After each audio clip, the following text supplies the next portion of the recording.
अस्सलाम वालेकुम स्टूडेंट्स। तो आज हम लोग देखेंगे MTI 632 के लेक्चर नंबर 1 का पार्ट 7 या टॉपिक 7। इससे पहले हम लोग देख चुके हैं कॉम्प्लेक्स नंबर्स क्या होते हैं, कॉम्प्लेक्स नंबर की प्रॉपर्टीज़ क्या है। आज हम लोग देखेंगे प्रॉपर्टी ऑफ मॉडुलस क्या होता है। जो हम मॉडल लेते हैं किसी फंक्शन का, किसी नंबर का, उसकी प्रॉपर्टीज़ क्या है। देखिए, मॉडुलस या एब्सोल्यूट वैल्यू भी कहते हैं, मॉडुलस भी कहते हैं। हमारे पास यहाँ पे देखें दो कॉम्प्लेक्स नंबर हैं ऑर्डर पेयर में, ठीक है। इनको ऑर्डर पेयर में रिप्रेजेंट करते हैं और आइदर नोटेशन में भी रिप्रेजेंट कर सकते हैं। देखिए, किसी दो कॉम्प्लेक्स नंबर का मॉड लेंगे तो इन दोनों का स्क्वायर रूट लिख देंगे और इन दोनों का स्क्वायर लेंगे, हमें पता है। अब यहाँ पे मैंने एक ट्राइंगल ड्रा किया हुआ है, ठीक है। उसकी जो एक्स एक्सिस के लॉन्ग है ये रियल एक्सिस होता है और वाई एक्सिस के लॉन्ग जो डिस्टेंस ट्रैवल करेगा ये इमेजिनरी एक्सिस होता है, ठीक है। हमारे पास एक कॉम्प्लेक्स नंबर है एक्स वाई फॉर्म का, ठीक है, मतलब एक्स प्लस आयोटा वाई का। तो मैंने कहा ये एक्स एक्सिस के लॉन्ग डिस्टेंस ट्रैवल कर रहा है, ये एक्स होगा तो वाई एक्सिस के लॉन्ग कर रहा है तो वाई होगा। और जो एक्स एक्सिस और वाई एक्सिस के क्या कहते हैं, हम अगर कह दें तो जो परपेंडिकुलर बेस और हाइप, अगर हम राइट एंगल ट्राइंगल ड्रा करते हैं तो बेस ये होता है और परपेंडिकुलर ये होता है, जो वाई एक्सिस है इमेजिनरी एक्सिस, और उसके जो सामने होता है वो हाइप होता है, ठीक है। तो ये एक्स वाई ले लिया, परपेंडिकुलर से वाई होता है, ऑब्वियसली 90 के एंगल बना रही है, ये एक्स एक्सिस है तो एक्स ले लिया, और ये जेड मॉड ले लिया, मतलब कि ये मॉडुलस ऑफ कॉम्प्लेक्स नंबर है। तो यहाँ पे अपने दो बातें याद रखनी है। जो एक्स है वो क्या कहते हैं, रियल पार्ट है कॉम्प्लेक्स नंबर का, और वाई है जो इमेजिनरी पार्ट है कॉम्प्लेक्स नंबर का, ठीक है। एक्स है ये रियल पार्ट, ये इमेजिनरी एक्सिस पे है तो इमेजिनरी पार्ट होगा, रियल एक्सिस पे तो रियल पार्ट होगा।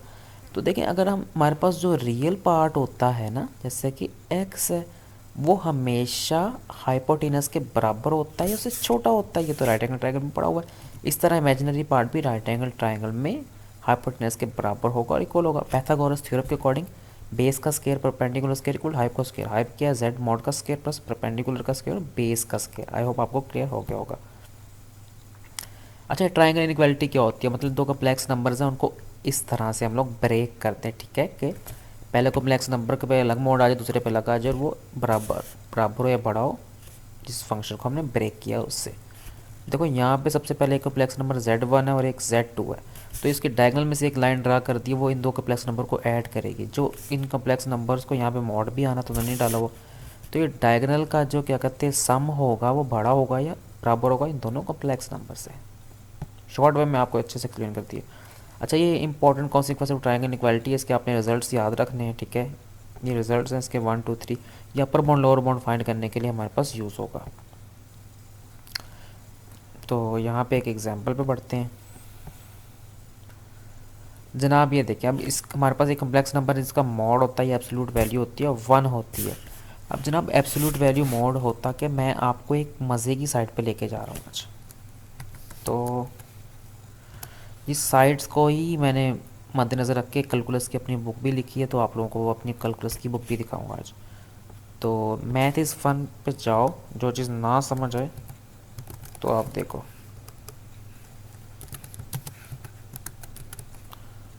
तो मैं यार आप लोगों को ऐसे करता हूँ, अपनी कैलकुलस की बुक पे ही ले जाता हूँ आप लोगों को, तो आप लोगों को प्रॉब्लम ना हो, उससे भी आप लोग रीड आउट करा करो।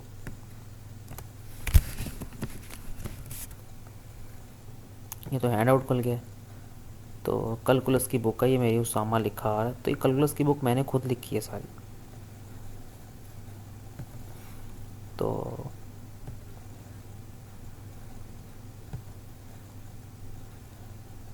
देखें, ये कैलकुलस की बुक है सारी, आप लोग इस बुक को देखो, मैं आप लोगों को दिखाता हूँ कंटेंट अपना, मैंने किस तरह से कैलकुलस की बुक लिखी है।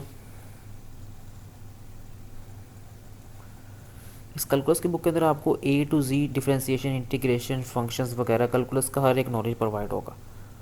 तो ये मैंने खुद अपने हाथों से लिखी हुई है, मिंटू से टाइप की हुई है। तो मज़ीद जाता हूँ फाइल्स पे। जैसे बेसिकली आपको अपना वर्क दिखाना है, आप लोग भी बताइएगा। इसको एक साइट पे हम लोग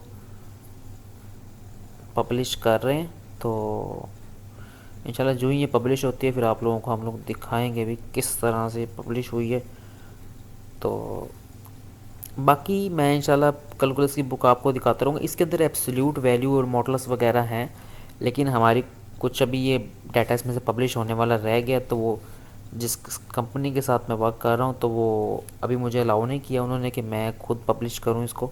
तो जब ये पब्लिश हो जाएगी इंशाल्लाह आपको शेयर करूँगा। तो मैं कहता है एब्सोल्यूट वैल्यू क्या होती है।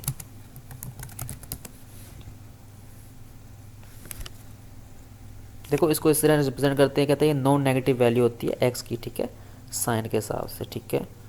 तो कहता है अगर मॉडल ऑफ एक्स बराबर आ जाएगा एक्स, तो ये एक्स पॉजिटिव होगा, अदरवाइज माइनस एक्स जाएगा तो एक्स नेगेटिव होगा। तो मॉडल ऑफ जीरो जीरो के इक्वल होता है, ठीक है। ये मतलब कि ब्रैकेट फंक्शन डिफाइन कर दिया कि मॉडल ऑफ एक्स की वैल्यू एक्स कब होगी, जब एक्स की वैल्यू जीरो से बड़ी होगी, जीरो के बराबर होगी, अदरवाइज माइनस एक्स होगा तो जीरो से छोटी वैल्यू होगी, जब हम लिमिट्स को डिस्कस करते हैं। आई होप इसका मजीद आइडिया हुआ होगा। तो हम जाते हैं अब जनाब लोअर बाउंड और अपर बाउंड कैसे फाइंड करें। देखो लोअर बाउंड फाइंड करने का तरीका क्या है, तो ये z-2, ठीक है। तो z-2 है, ये लेस देन इक्वल टू होगा जब किससे, z प्लस मॉड ऑफ 2।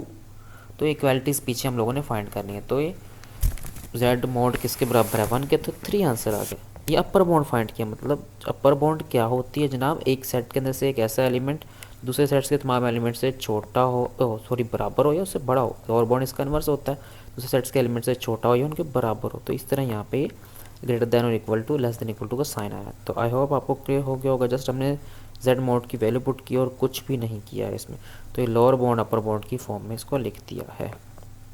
बच्चे इक्वालिटीज़ हैं तो आप लोग उनको देखो, आपको आइडिया खुद ही हो जाएगा।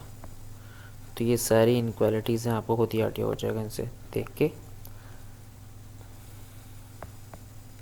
अगर मज़ीद आपको क्वेश्चन पूछना है तो ज़रूर पूछिएगा, क्योंकि वीडियो बेसिकली जल्दी में बनाता हूँ। हो सकता है कोई क्वेश्चन रह जाए, कुछ समझ ना आए, तो आप लोग दोबारा भी कांटेक्ट कर सकते हो, अच्छे से पूछ सकते हो मुझसे। तो दुआ में याद रखिए, अगर वीडियो पसंद आए चैनल को पहला कहेंगे सब्सक्राइब कर दें, और इंशाल्लाह जल्दी भी अपनी कैलकुलस की बुक भी आप लोगों के साथ शेयर करूँगा। टेक केयर, अल्लाह हाफिज़।